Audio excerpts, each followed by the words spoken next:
Mövsümlərarası fasilədə böyük ümidlərlə Neftçiyə transfer olunan Kenan Piriç komandanı tərk edə bilər. Bosniya və Hersegovinadan olan təcrübəli qapçıya xarici klublardan marağın artması Bakı təmsilçisində ciddi müzakirələrə səbəb olub.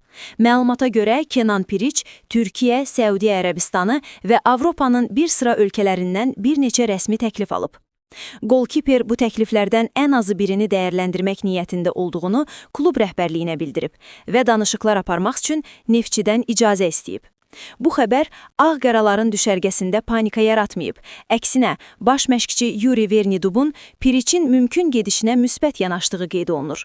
Ukraynalı mütəxəssis qapçının indiyədək sərgilədiyi oyunu qənaətbəxş hesab etmir. Onun fikrincə, Piriç bir neçə oyunda buraxılan qollarda ciddi səhvlərlə yadda qalıb və komandaya lazımi etibarı verməyib.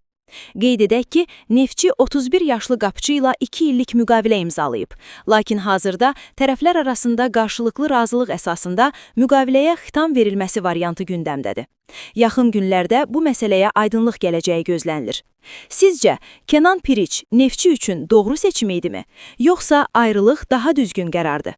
Fikirlərinizi şərhlərdə yazın, xəbərləri ilk siz almaq üçün kanala abunə olmağı unutmayın.